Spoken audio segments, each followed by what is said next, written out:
My daughter told everyone at the family barbecue that I was too busy to handle the estate paperwork anymore.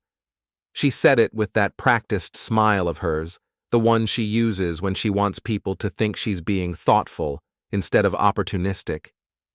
"Dad's got so much on his plate with the business," she announced, standing by the grill with a glass of white wine that probably cost more than the steaks I was cooking. "I told him I'd take care of all the estate details. It's really the least I can do." The least she could do. That's rich. I flipped a burger and watched my relatives nod approvingly. My brother Tom clapped me on the shoulder. "Good to have someone handling that stuff, Jim. You work too hard as it is." I smiled, nodded, kept my mouth shut. It's always the confident ones who can't find their way through a 2-page form. My daughter Rebecca, Becca to her friends, though she'd been Rebecca since she married that real estate consultant husband of hers, had been planning this moment for months. I knew because my wife Ellen told me. Ellen notices everything. She's the kind of brilliant that doesn't announce itself, the kind that watches and listens and remembers every detail. "She's been telling people you're getting forgetful," Ellen had said 3 weeks earlier, folding laundry in our bedroom. Her voice was calm, matter of fact. Patricia heard it at book club. Apparently Becca's been mentioning it to anyone who'll listen. I'd paused in the doorway. "Forgetful." Ellen smoothed out one of my work shirts. The implication being that you need help managing important things. "I'm 58 years old. I run a logistics company with 43 employees across 3 warehouses. I can tell you the maintenance schedule for every forklift we own and the delivery route for every driver on staff. My memory is fine. But perception is everything, isn't it?" That's what Becca's husband would say. Trevor. He's all about perception, brand management, optics. He throws those words around like they mean something, like they're substitutes for actually accomplishing anything. The barbecue continued. Becca circulated through the crowd, accepting congratulations for her selflessness. Trevor stood beside her in his expensive polo shirt, one hand in his pocket, looking like he'd just closed a major deal instead of volunteering his wife to rifle through her father's paperwork. I served the food, made small talk, pretended everything was fine. Because here's the thing about being underestimated. It gives you time to think, time to plan, time to watch people reveal exactly who they are when they think you're not paying attention. That night, after everyone had gone home and Ellen was loading the dishwasher, I stood in my office. It's a small room off the garage, nothing fancy. Oak desk I've had for 30 years, filing cabinets, a bookshelf with binders organized by year, and in the bottom right drawer of my desk, beneath a stack of old tax returns, the papers that would change everything. I didn't open the drawer that night. Not yet. But I thought about it. I thought about the trust documents Becca would find when she started sorting through the estate paperwork. The ones she'd assume gave her the authority she wanted. The ones that looked straightforward until you read the fine print. The ones that depended on a single overlooked form she didn't know existed. Ellen came into the office, drying her hands on a dish towel. "You okay?" "Fine." I closed the drawer I hadn't opened. "Just thinking." She studied my face. 32 years of marriage, and she can read me like a book. "You're not going to stop her?" "No." "Good." Ellen draped the towel over her shoulder. "Let her try. Let her see what happens when she tries to take something that isn't hers." That's my wife. No drama, no emotion, just cold, clear assessment of reality. Becca called me the next morning at 7 a.m. I was already at the warehouse, checking inventory logs. "Dad, hi!" Her voice was bright, enthusiastic.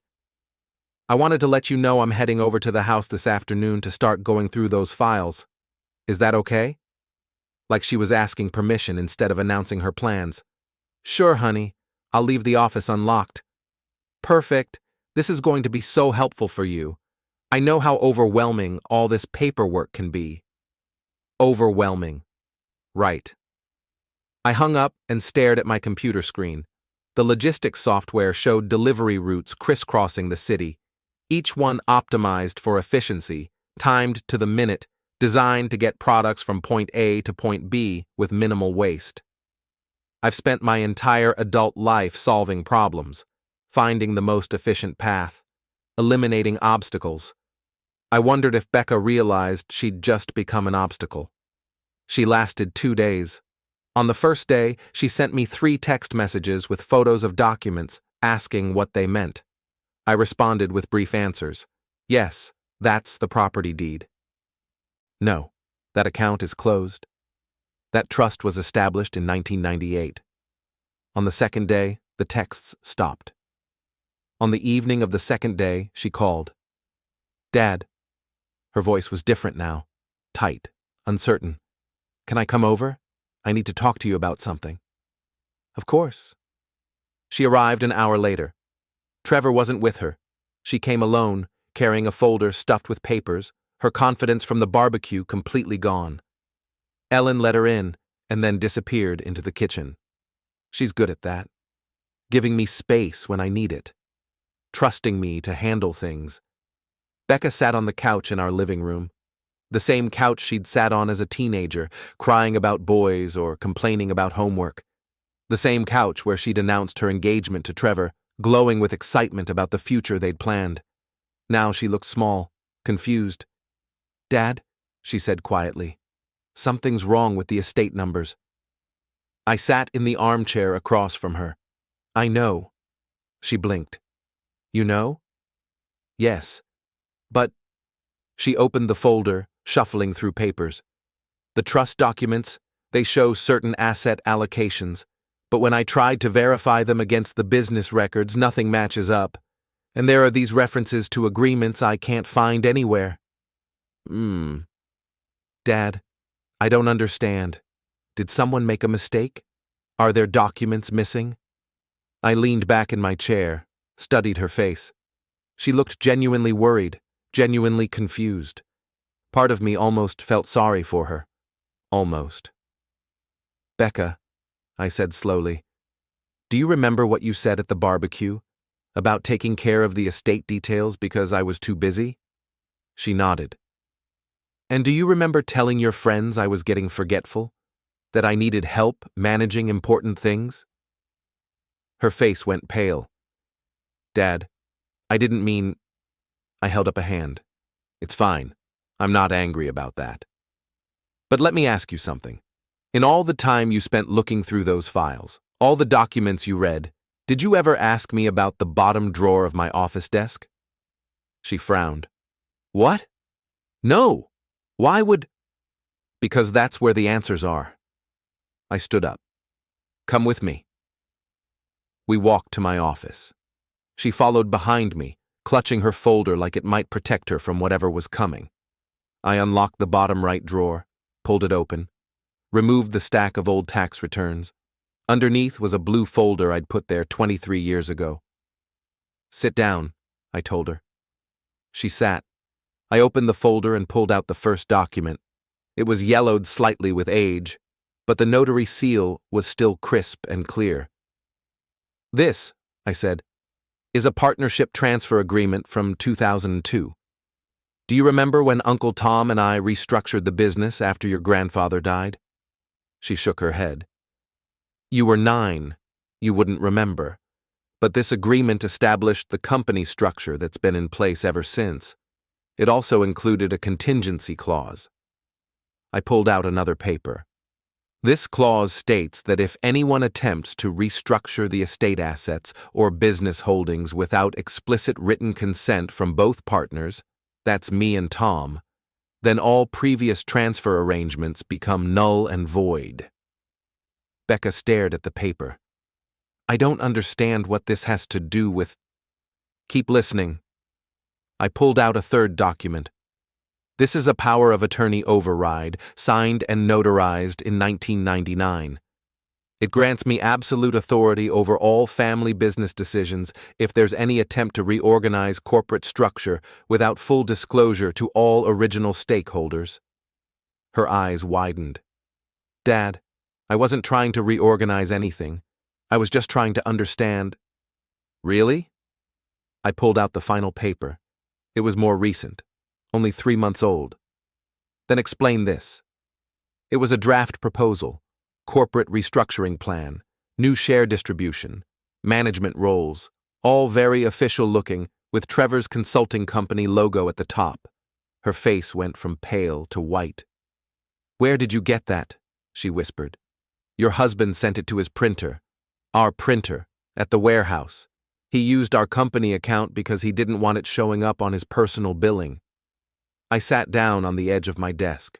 He sent it at 2 a.m. 3 months ago, probably assuming no one would notice. But I get automated reports of every print job over 20 pages. This was 47. Becca's hands were shaking. "Dad, I can explain." "You don't need to explain. I know exactly what this is. It's a plan to edge me out of majority control of my own company. A plan to transfer key assets to a new corporate structure where you and Trevor hold the deciding votes. A plan that assumes I'm too busy or too forgetful or too trusting to notice what you're doing." Tears started rolling down her face. "It wasn't like that. Trevor said it was just contingency planning. He said we needed to modernize the structure, that your setup was outdated, that once the old man stepped aside, you could modernize everything?" I asked. "Is that what he said? Because that's what you told Jennifer at your yoga class 6 weeks ago." Her mouth opened. Nothing came out. "You know what the funny thing is?" I continued. "If you'd just asked me, if you'd come to me honestly and said you wanted to be more involved in the business, we could have worked something out. I'm not against change. I'm not against modernization, but you didn't ask. You tried to take. Dad, please." "Here's what's going to happen," I said, my voice calm and level. "You're going to take all those papers you've been sorting through, and you're going to put them back exactly where you found them. You're going to stop telling people I'm forgetful. You're going to stop making plans with your husband about my company. And you're going to think very carefully about whether you want to continue down this path." I placed the documents back in the blue folder, back in the drawer, back under the tax returns. "Because, Becca, if you do continue, if you push this, you're going to discover that all those assumptions you've been making about the estate, about the business, about your future role in any of it, they're all wrong. Every single one." She sat there crying, mascara running down her face. "I love you," I said quietly.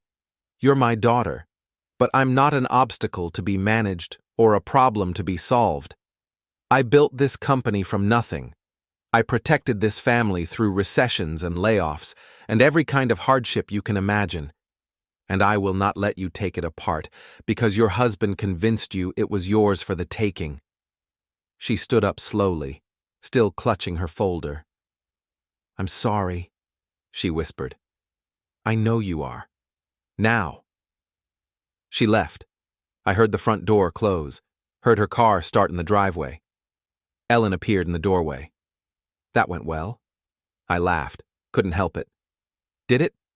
"She knows now. The question is what she'll do with that knowledge." "You think she'll stop?" Ellen shook her head.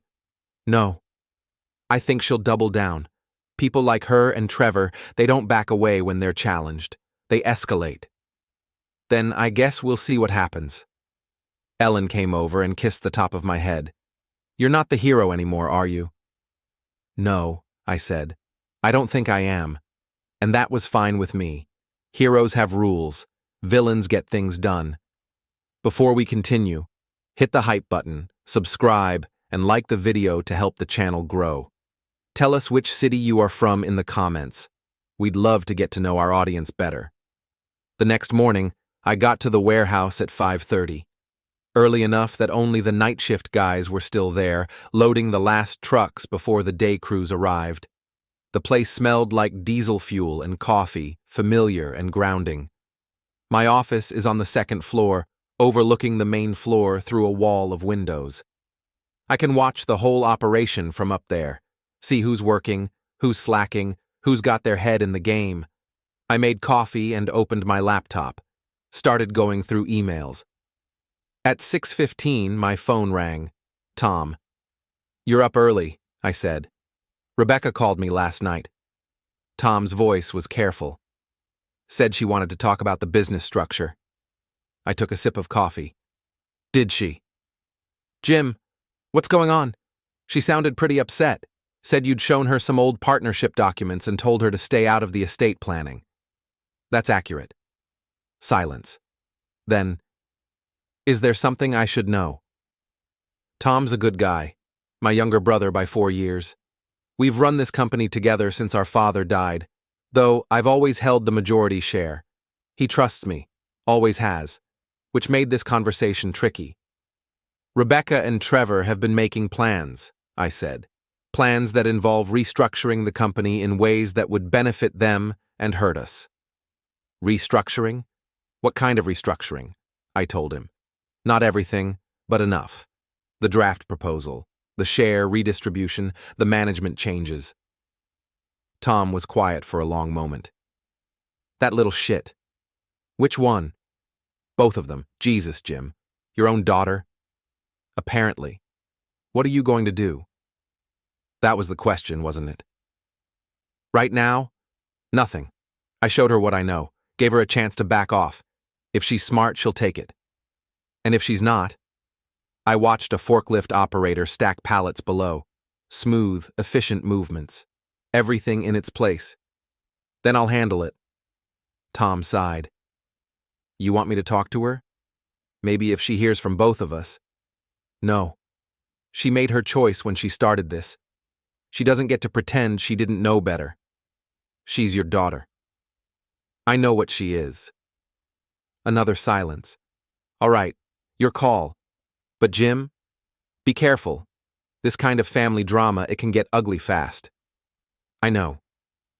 I hung up and stared at my computer screen. Pulled up the company financials. Started reviewing quarterly reports. At 8:30, my warehouse manager knocked on my office door. Carlos. Been with me for 15 years. Solid guy. Boss, we got a problem with the Martinez account. I looked up. What kind of problem? They're saying we short-shipped them last week. 12 pallets instead of 15. I frowned. That's impossible.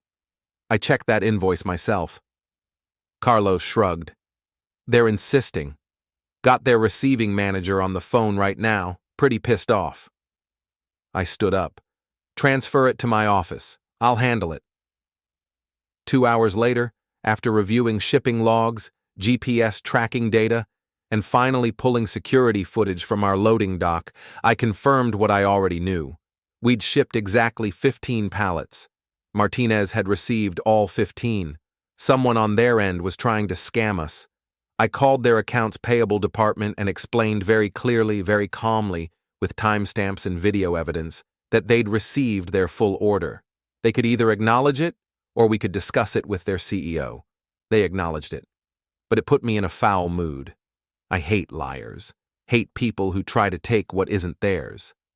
Maybe that's why I was already thinking about Rebecca and Trevor when I got home that evening. Ellen was in the kitchen making dinner, salmon and roasted vegetables. She looked up when I came in. How was your day? Long. I kissed her cheek. Tom called. Rebecca talked to him. Did she tell him her version of events? Probably. Tom seemed more confused than anything. Ellen slid the salmon onto plates. She's going to try to build allies. Turn this into a poor Rebecca situation where you're the unreasonable one. Let her try. We ate dinner in the dining room, the one we only use when we have company. But Ellen had set the table nice. Candles, good dishes, like we were celebrating something. What's the occasion? I asked. She smiled. New beginning. Of what? You finally standing up for yourself instead of letting her walk all over you. I chewed my salmon. I've never let her walk all over me. Jim. Ellen put down her fork. You've been letting her take advantage of you since she was 16. The car you bought her that she totaled 6 months later. The apartment you co-signed for when she was in college that she trashed and stuck you with the cleaning bill. The credit card you gave her for emergencies that she maxed out buying designer clothes. That's different. That's just being a parent. No, that's being a doormat. There's a difference.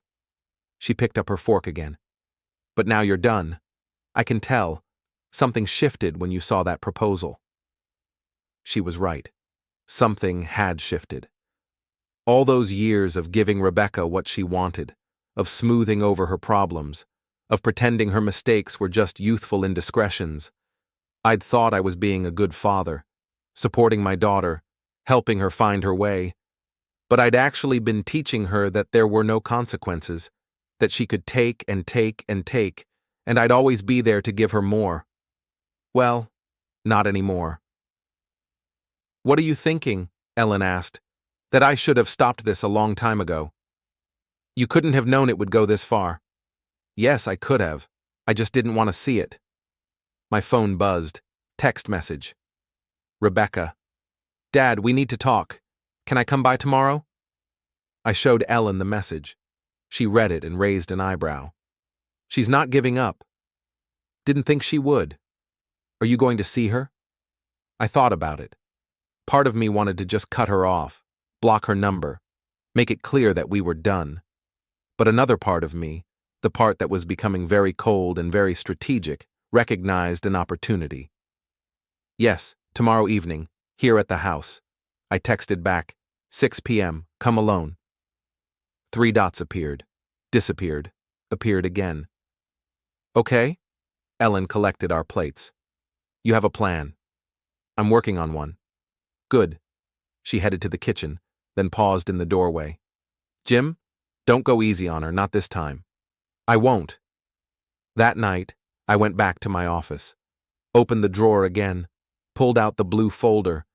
The papers inside represented years of careful planning, contingencies I'd put in place when Rebecca was still in elementary school, long before she met Trevor, long before any of this started. My father taught me something when I was young. Trust people but verify. Hope for the best, but plan for the worst. Build your walls before you need them. I'd built a lot of walls. And now, it was time to see if they'd hold. I spent 3 hours going through everything. The partnership agreements, the trust documents, the power of attorney papers, the corporate structure, looking for weaknesses, looking for angles Rebecca and Trevor might exploit. I found none. Everything was airtight. But I also found something else, a clause I'd forgotten about, buried in the original business incorporation documents from 1987. It was a poison pill provision. If anyone attempted a hostile takeover or forced restructuring without unanimous board approval, certain assets would automatically transfer to a protected trust. Assets Rebecca assumed would be part of her inheritance. Assets she'd been counting on. I smiled. Couldn't help it. At midnight, Ellen appeared in the doorway in her bathrobe. Come to bed. In a minute. Jim. I looked up. She was watching me with concern. What? Don't lose yourself in this. Don't let the anger make you cruel. I'm not angry. Yes, you are. And you have every right to be. But there's a difference between protecting yourself and destroying her. I closed the folder. She tried to destroy me first. I know, but you're better than that. Was I? I wasn't so sure anymore. Come to bed, Ellen said again. Tomorrow's soon enough. I followed her upstairs, lay in the dark next to her, listening to her breathe. She was wrong, though. I wasn't better than that. I was exactly like that. And tomorrow, I'd prove it. 3 days later, Trevor showed up at the warehouse. I was in my office when Carlos called up from the loading dock. Boss, he's here again. Security's got him at the gate. I looked out the window, saw Trevor's car, saw him arguing with the security guard. Let me talk to him, I said. But Carlos, you stay on the line. If things get out of hand, call the police. You sure about this? No, but do it anyway. I went downstairs, walked across the loading dock to the security gate. Trevor saw me coming. His face was a mess, unshaven, dark circles under his eyes.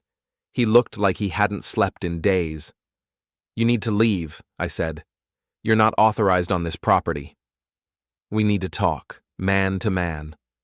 We don't have anything to talk about. Please. His voice cracked. Just 5 minutes, that's all I'm asking. I studied him. He looked broken, desperate, good.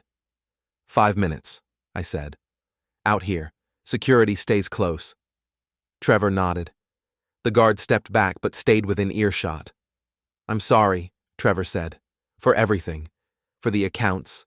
For the planning. For all of it. No, you're not. You're sorry you got caught.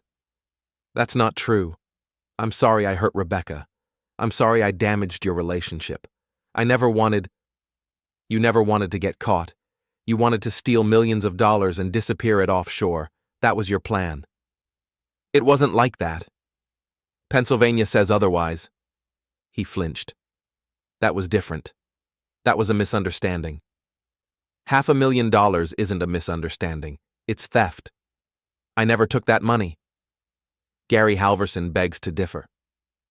Trevor's hands were shaking. That family, they blamed me for their own incompetence. Their books were a mess. Their operations were chaotic.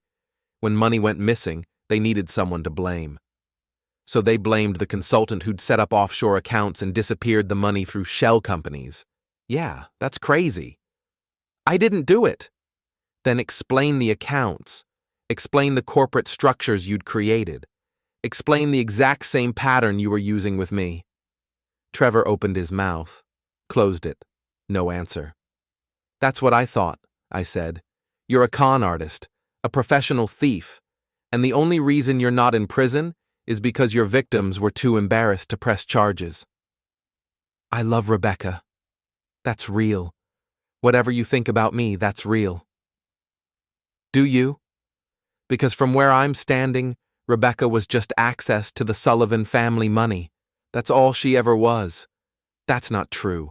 I love her. I want to build a life with her. On money you stole from her father? I wasn't stealing. I was preparing, creating structures so that when she inherited, we'd be protected. She's not inheriting. I told you that. You can't cut her out. She's your daughter. I can do whatever I want with my estate, and I did. Trevor stepped closer. The security guard tensed. You're destroying her. She's falling apart, crying all day, not eating. She thinks you hate her. I don't hate her. I'm disappointed in her. That's worse. Don't you see? She'd rather have you hate her than be disappointed in her. Then she shouldn't have betrayed me. She didn't betray you. She was trying to help. By stealing client information, by helping you plan to defraud me. That's your definition of help. Trevor's face crumpled. I'm begging you, please.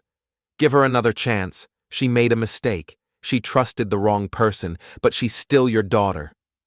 I know what she is. Then act like it. Show her some mercy. Show her some grace. I stepped closer to him, close enough to see the desperation in his eyes, close enough to smell the coffee on his breath. I gave her mercy, I said quietly. I gave her grace. I gave her every advantage, every opportunity, every chance to succeed, and she threw it all away for you. She didn't throw anything away. Yes, she did, and now she has to live with that choice. Trevor grabbed my arm. The security guard moved fast, but I held up my hand. Please, Trevor whispered. I'll do anything. I'll leave. I'll divorce her. I'll disappear. Just don't punish her for my mistakes. I pulled my arm free. Your 5 minutes are up. Jim, get off my property, now. He stood there, looking at me with desperate eyes. Then he walked back to his car, got in, drove away. The security guard came over. You okay, boss? Fine, make sure he doesn't come back. Will do. I went back to my office, sat at my desk, stared at nothing. Trevor's words echoed in my head. She's falling apart, crying all day, not eating. I picked up my phone, called Ellen. Have you talked to Rebecca? I asked. Yesterday. Why? How is she? Ellen was quiet for a moment. Not good. Trevor wasn't exaggerating.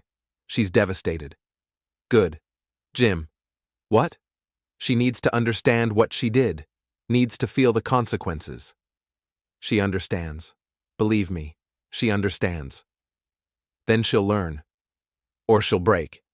There's a point where consequences stop being teaching moments and start being cruelty.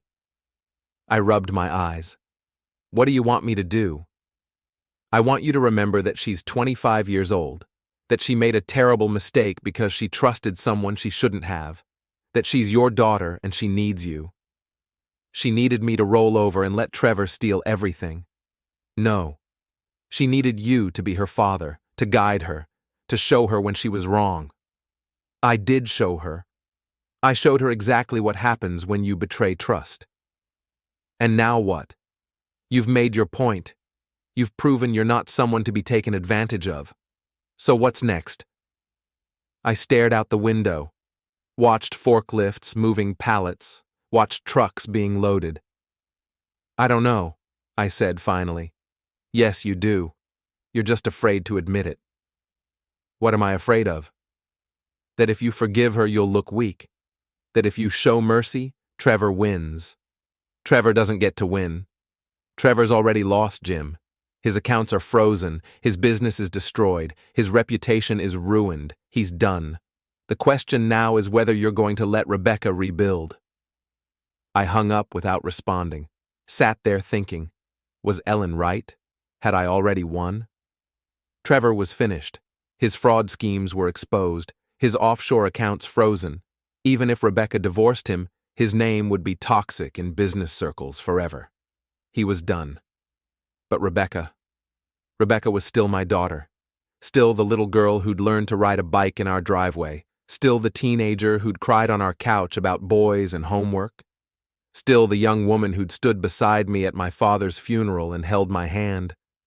Was I really going to cut her off completely? My phone rang. Unknown number. I answered.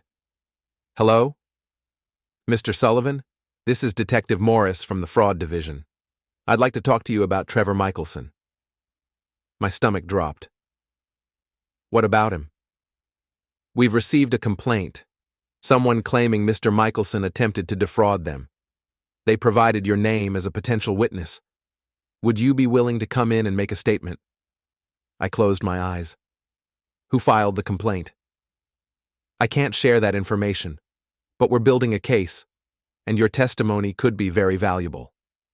I need to think about it. Mr. Sullivan, if this man is a serial fraudster, we need to stop him before he victimizes anyone else. I understand, but I need to talk to my lawyer first. Of course, but please, don't wait too long. Evidence gets harder to gather the more time passes. I gave him Richard Voss's contact information and hung up. Sat there breathing hard. This was it. The choice Ellen had been talking about.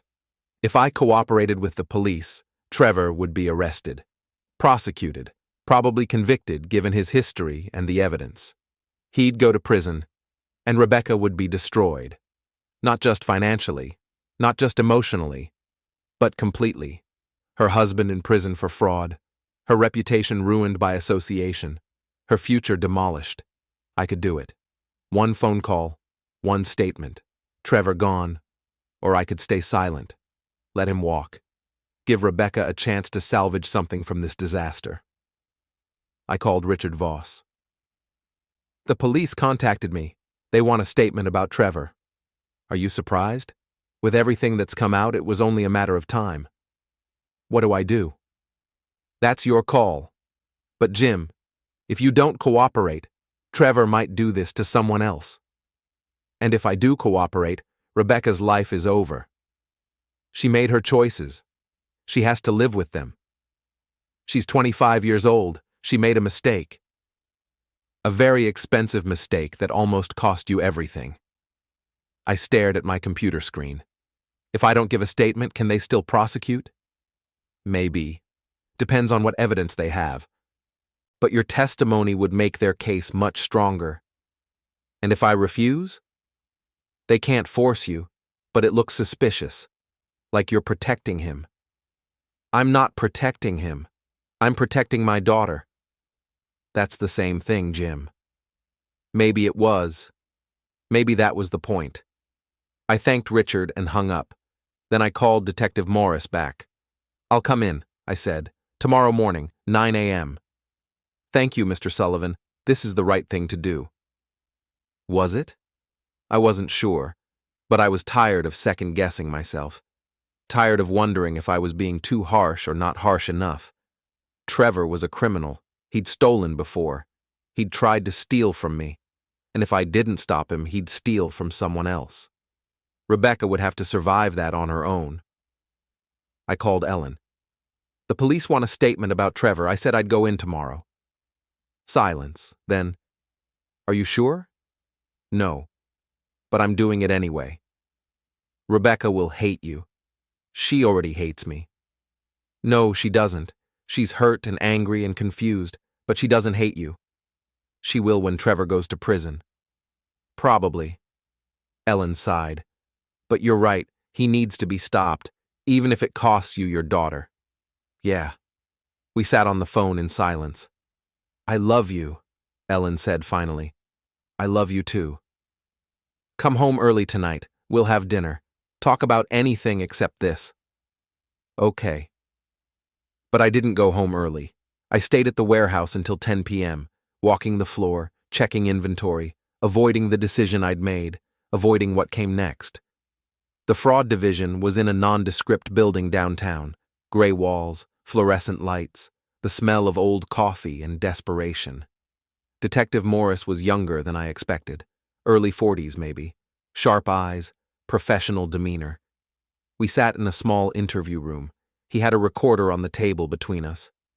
Thank you for coming in, Mr. Sullivan. I know this can't be easy. It's not. Let's start at the beginning. How did you first meet Trevor Michelson? I told him. Rebecca bringing Trevor home for dinner 5 years ago. Their engagement, the wedding, the gradual realization that Trevor's consulting business was failing. When did you first suspect he might be planning something illegal? 3 months ago. He sent a document to our warehouse printer. 47 pages outlining a plan to restructure my company, share redistributions, management changes, all designed to edge me out of control. Did your daughter know about this? I hesitated. She gave him information, client lists, business records. Whether she knew what he planned to do with it, I don't know. But she provided the information. Yes. Morris made notes. Tell me about the offshore accounts. I pulled out David Park's report, 38 pages of documentation. Morris read through it carefully. This is comprehensive, he said. Where'd you get it? Private investigator. Mind if I keep a copy? Keep the original, I've got backups. Morris smiled. You came prepared. I've had time to think about this.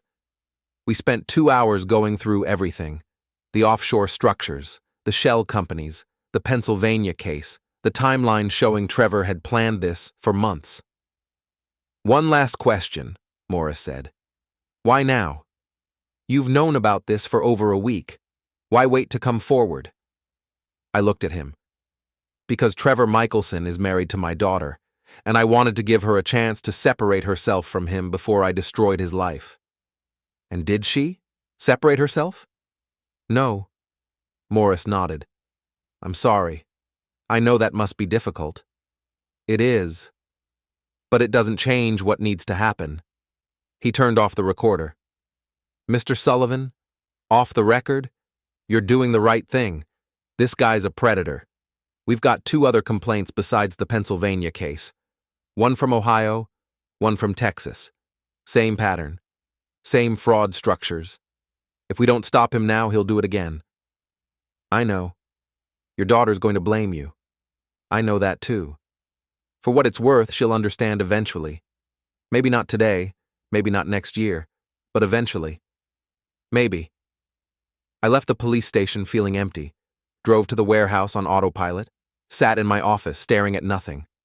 My phone rang. Rebecca. I answered. Hello? The police were here. Her voice was cold, flat. They asked me about Trevor, about the accounts, about everything. They called me too. You talked to them. You gave them information. Yes. You're trying to send my husband to prison. I'm trying to stop a criminal. He's not a criminal. He made some mistakes, but he's not. Rebecca, stop. You know what he is. You've known for a while now. You're just not ready to admit it. You don't know anything about him. You've decided he's evil, and you won't even consider. I know he stole from a family in Pennsylvania. I know he was setting up the exact same fraud structures to steal from me. I know he's a con artist. You're wrong. Then where'd the money go? The $500,000 from Halverson Construction? The $200,000 from the company in Ohio? The $150,000 from Texas? Where'd it all go? Silence. He didn't tell you about those, did he? I said quietly. He told you Pennsylvania was a misunderstanding, that they blamed him unfairly, but he didn't mention Ohio or Texas. I don't believe you. Call Detective Morris. Ask him yourself. More silence. Even if it's true, she said finally, even if Trevor did those things, that was before me, before us. He's changed.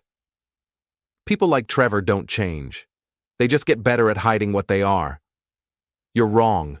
He loves me. I know he loves me. Maybe he does, but he was still planning to steal from your father. Those two things can both be true. I hate you.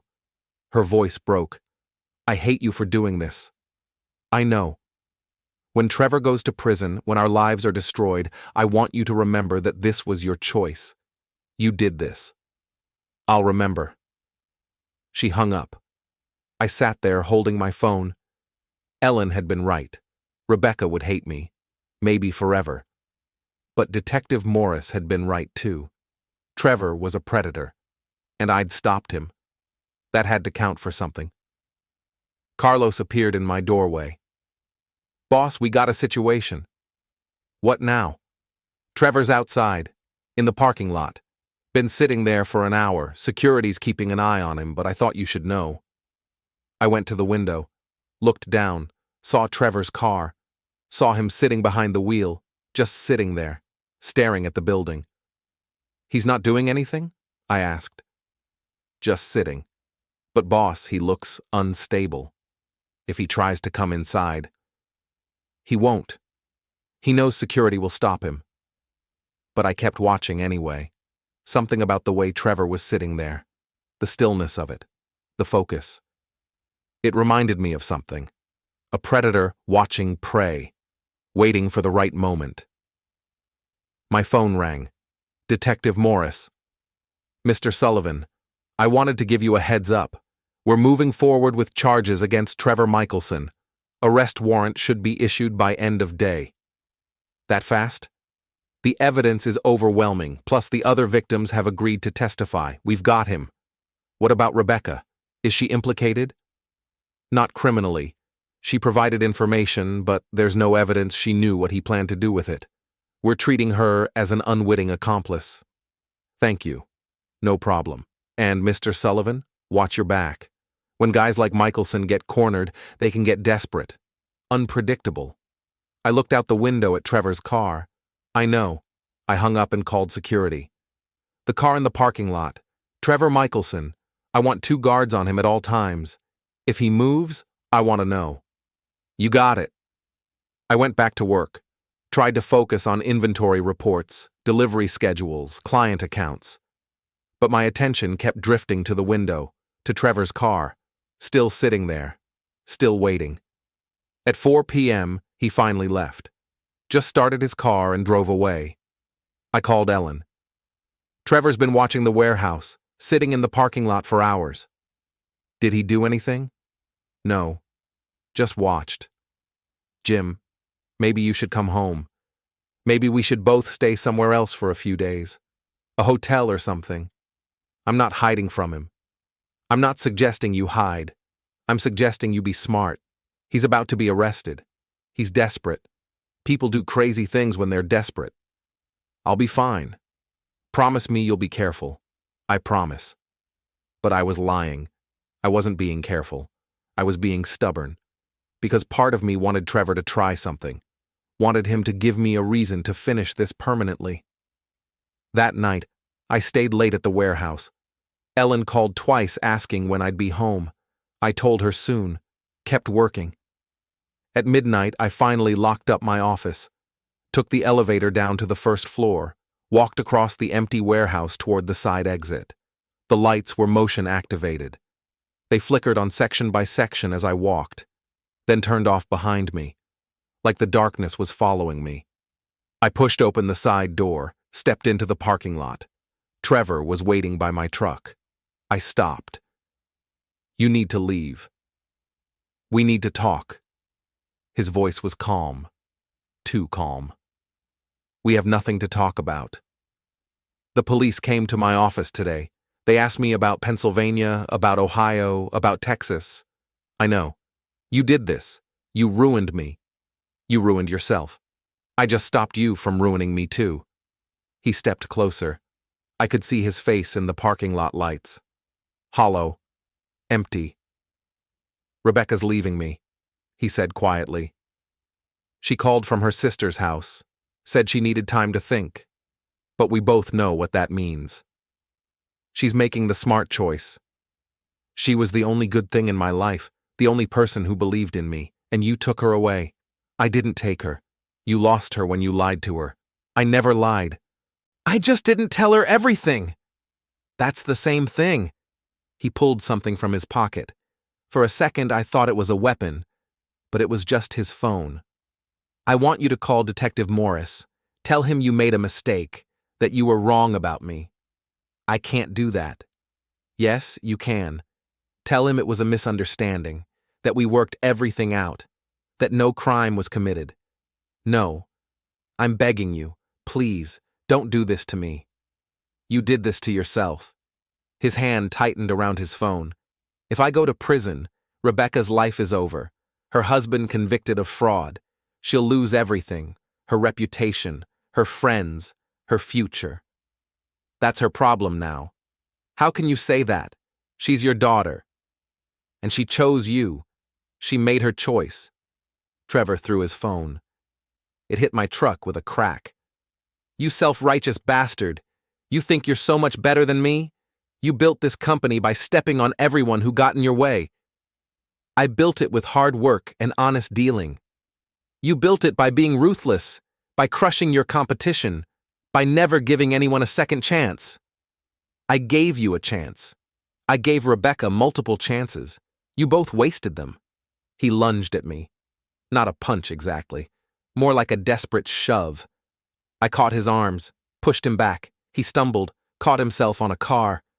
"Don't," I said. "Security's watching." He looked up at the cameras, then back at me. "This isn't over." "Yes, it is. When I'm in prison, when Rebecca's life is destroyed, when you're old and alone because your daughter hates you, remember this moment. Remember that you chose this. I'll remember that I chose to survive." Trevor straightened up, retrieved his phone from the ground, walked to his car. Before he got in, he turned back. "You think you won, but you didn't. You just lost differently." He drove away.